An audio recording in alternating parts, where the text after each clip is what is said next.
Good morning everyone.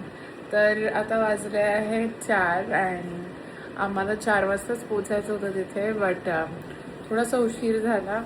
आवरायला साडी नेसत होती आणि योगेश होता आंघोळीला गेला. But once he is back आम्ही नक्कीच जाऊ. फिट चेक देते मी तुम्हाला, म्हणजे साडी लुक चेक रेडी. योगेशने ब्लॅक घातलाय guys, dark black. This is not black actually. Dark gray, This so is it looks like elephant a gray. but it looks like gray only. So right. मंदिराकडे जाण्यासाठी आम्ही E auto book केली होती, कारण की ती convenient पडते because parking near by नाही आहे. सो कार घेऊन जाणं प्रेफरेबल नव्हतं आणि आम्ही मंदिराजवळ पोचल्यावर पाहतो तर it was a great blessing. Environment एवढे सुंदर होते. ऑलरेडी भरपूर लोक आली होती आणि क्यूमध्ये उभी होती. सो बाजूलाच इथे आपण शूज आणि फोन सबमिट करतो, तिकडे सबमिट केले आम्ही शूज अँड फोन आणि आम्ही पण क्यू जॉईन केलं. मंदिराजवळ निघालो. खूप एक्सायटेड होतो. आम्हाला माहिती होतं की मस्त होणार आहे हे दर्शन. 3 hours later.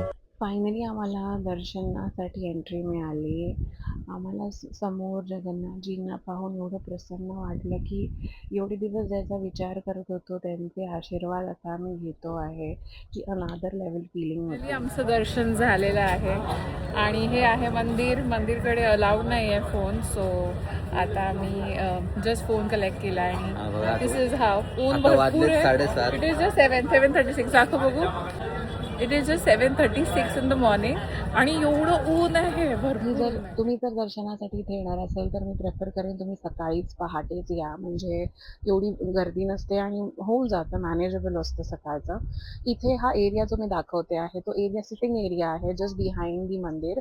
इन केस तुम्हाला थोडा आराम करायचा असेल तर this is the area where you can set, where you can get freshen up, go for your toilet etcetera. नंतर पुढे गेलो आणि थोडं मी फोटोशूट केला, रील्स बनवले ॲज युजल.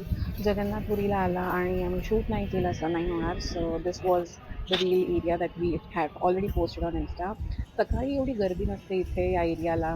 ध्वजाप्रवचनच्या वेळी भरपूर गर्दी असते. जगन्नाथपुरीला यायचं अजून एक रिझन म्हणजे एका फ्रेंड थ्रू ही स्टोरी ऐकली होती जगन्नाथजींची आणि मला आणि योगेशला हे भरपूर दिवसापासून यायचं होतं इथे, पण म्हणतात ना योग असतो त्यावेळी जाणं होतं. तर स्टोरी ही अशी आहे. खूप वर्षांपूर्वी भगवान श्रीकृष्णांच्या अग्निसंस्कारानंतरही त्यांचे हृदय पूर्णपणे नष्ट झालं नव्हतं असं मानलं जातं. ते ओडिशामधल्या एका जंगलात विश्ववसूंना मिळालं. त्यांनी ते श्रद्धेने एका पवित्र झाडाखाली ठेवलं आणि तिथे गुपचूप त्यांची पूजा करू लागले. ही गोष्ट जेव्हा राजा इंद्रद्युम्नच्या कानावर आली तेव्हा त्यांनी नीलमाधवाचे दर्शन घ्यायचे ठरवले. म्हणून त्यांनी विद्यापतींना नीलमाधवाचा शोध घेण्यासाठी पाठवलं. विश्ववसूंनी त्यांना नीलमाधवाचं ठिकाण दाखवलं, पण एक अट होती, डोळ्यावर पट्टी बांधूनच तिथे जायचं. पण विद्यापतीने हुशारीने वाटेत मोहरीचे दाणे टाकले आणि काही दिवसांनी ते उगवले आणि त्याच खुणांवरून विद्यापतींनी त्या ठिकाणाचा मार्ग पुन्हा सापडला आणि तो राजाला तिथे घेऊन आला. पण जेव्हा ते त्या ठिकाणी पोचले नीलमाधव तिथे नव्हते. ते अदृश्य झाले होते. राजा खूप दुःखी झाले आणि ते परत महलात आपल्या परतले. ते भगवान विष्णूचे भक्त होते आणि त्यांना असं भरपूर वाईट वाटत होतं. पण त्याच रात्री त्यांच्या स्वप्नात श्री भगवान विष्णू आले आणि ते बोलले, दुःखी होऊ नकोस, मी तुला पुन्हा दर्शन देईन, पण एका वेगळ्या रूपात. आणि त्यांनी राजाला समुद्रकिनारी जाण्याचा संकेत दिला. पहाट होताच राजा समुद्रकिनारी पोचले आणि काही वेळाने समुद्रांच्या लाटांवरून एक विशाल पवित्र लाकूड किनाऱ्यांकडे येताना त्यांना दिसलं.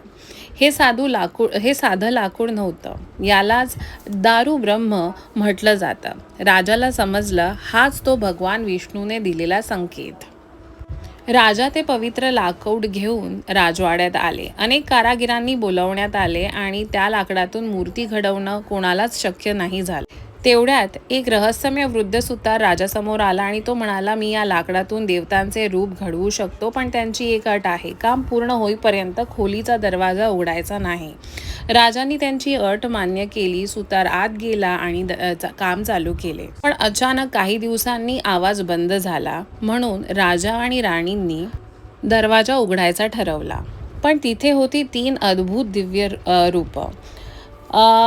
त्यामध्ये एक होतं श्री जगन्नाथ, एका बाजूला होते त्यांचे मोठे भाऊ बलभद्र आणि दुसऱ्या बाजूला त्यांची बहीण सुभद्रा. त्यांची रूपं इतर देवतांपेक्षा किंवा इतर मूर्तींसारखी नव्हती.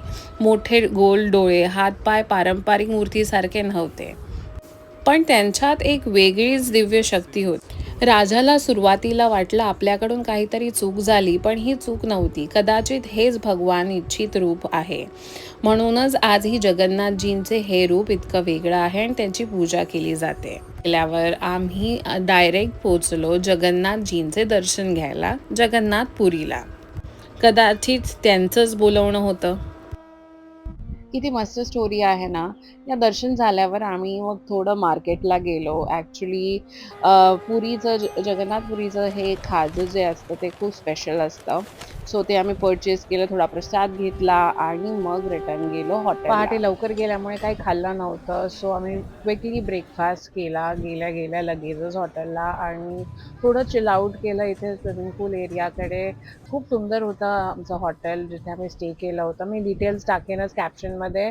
सो ओव्हरऑल क्विक ग्लिम्स इथे आईस्क्रीम एरिया आहे and this is an a quick tour of the ambience and amenities that hotel provided. इथे छोटंसं प्ले एरिया आहे किड्ससाठी. ते किड्स खेळू शकतात. जर तुम्ही तुमच्या फॅमिलीसोबत आणि किड्ससोबत येत असाल तर this is a good area for them. Can drop them, they can play over here. आणि हा क्विक मस्त शँडलियर टूर मी तुम्हाला शँडलियर फर्स्ट व्लॉगमध्ये दाखवलेलाच ना, तो हा सुंदर आहे. मला ना असं एम्युनिटीज बघायला खूप आवडतं. सो नेक्स्ट आम्हाला इथून निघायचे होते. So I thought of giving you last quick glimpse of the view that we had in our stay. खूप मस्त व्ह्यू होता. परत कधीतरी येऊ आपण इथे आरामात. It's time to leave this beautiful property and beautiful place. With beautiful people like us. Yeah. आम्ही इथून खूप मेमरीज घेऊन जाणार. पुरीमध्ये आम्हाला खूप छान वाटलं. आमचं खूप छान दर्शन झालं. सो लिव्हिंग राईट नाव चेकआउट टाईम भेटू. तर मग गाईज आता आम्ही निघणार आहोत. आता जाणार आम्ही Konark temple and Chandrabhaga beach. आम्ही निघालोय पुरीवरून पुरीवरून आता निघालो जाऊ आणि तिथून मग आम्ही भुवनेश्वरला जाऊ. पहिले मग आता on the way we will go to Konark. That is Konark sun temple and Chandrabhaga beach. पुरीमधले ना रोड्स एकदम सीनिक आहे आणि स्मूथ देखील आहे, त्यामुळे travelling was little comfortable for us. This is the beautiful beautiful beautiful. कसला मस्त आहे ना रोड हा. आम्ही इथे थांबतोय थोडं फोटोसाठी.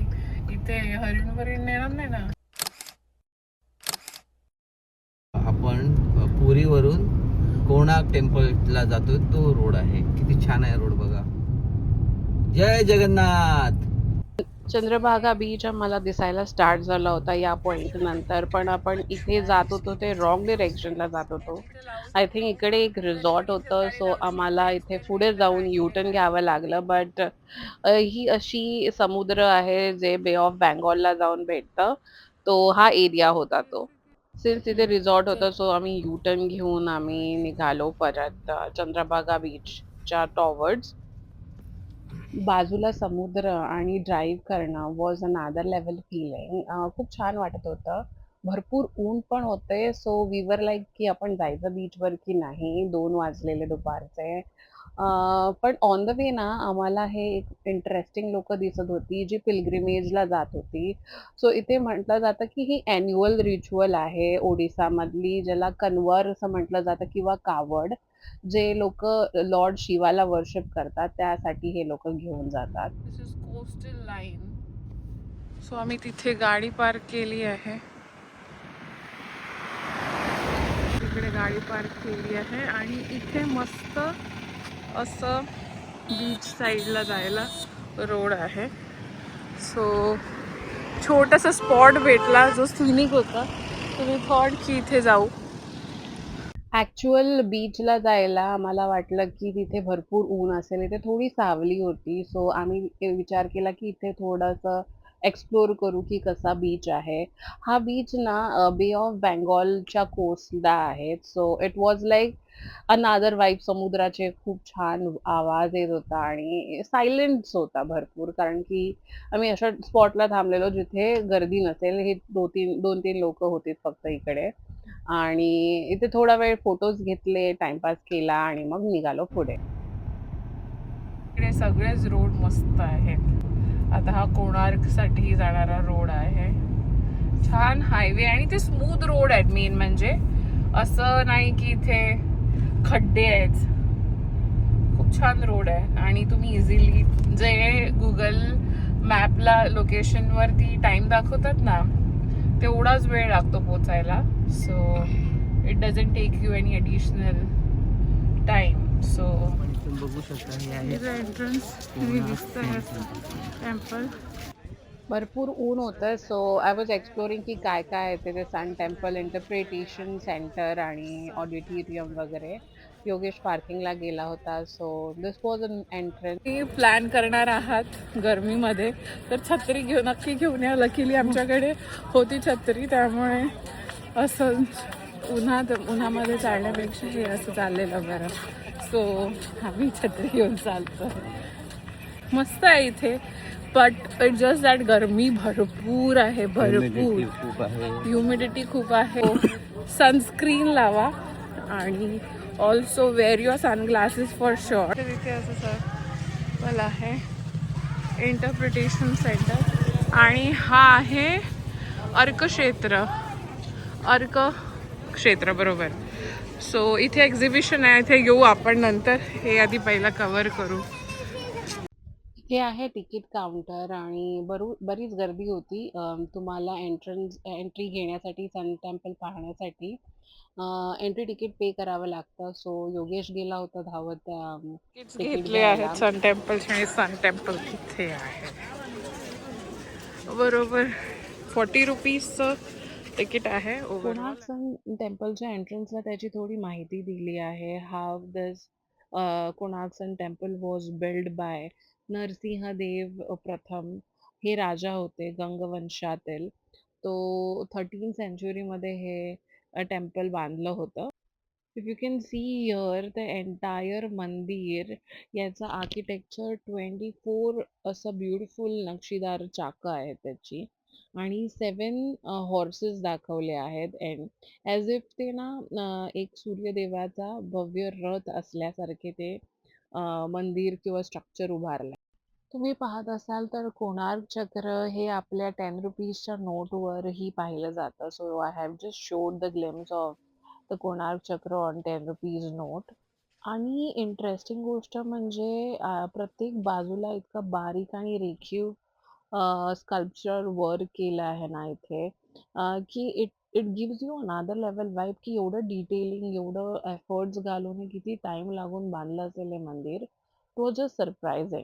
आतमध्ये मंदिर वगैरे एक्सप्लोअर करून आम्ही बाहेर पडलं तर इथे छोटे लोकल शॉप्स अँड मार्केट्स आहे. आम्ही इथे थोडी शॉपिंग केली, मॅग्नेट, सुव्हेनियर वगैरे घेतले. सगळ्यांना काहीतरी घेऊन जायचं होतं म्हणून थोडा वेळ इथे शॉपिंग केली. आणि हा मॅग्नेट ना आम्हाला ह्याच शॉपमध्ये भेटला आणि हा एकच होता. आम्ही बऱ्याच ठिकाणी तसे मॅग्नेट सगळीकडे शोधत होतो, पण आपल्याला भेटत नव्हते. इथे बाकीचे सगळे होते ते ट्रेडिशनल होते. थोडा टाइमपास करून मग आम्हाला भरपूर तहान लागलेली. सो योगेश बोलला आपण लिंबू पाणी पिऊ, तर लिंबू पाणी प्यायलो इथे आणि निघालो पुढे. तुला इथे पण नाही घालायचं होतं ना, आता कशाला घालतो? Petrol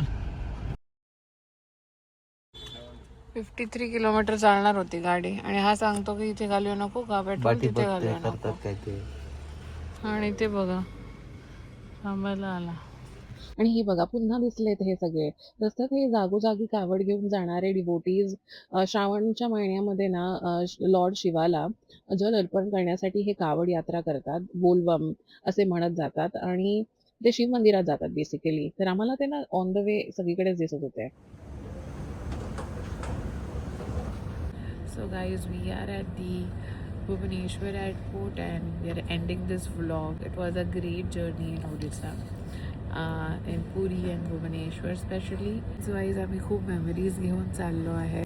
So that's we are it for the day, ending. guys. So we are ending our vlog today. Our Bhubaneswar and Puri journey, Odisha trip for 2 days. and thank you for watching. If you like our video, Guys, if you like this video, please do please like, do like, share, and subscribe, subscribe to our and channel. watch for such more Videos. trips and videos to our channel. Thank you. Bye.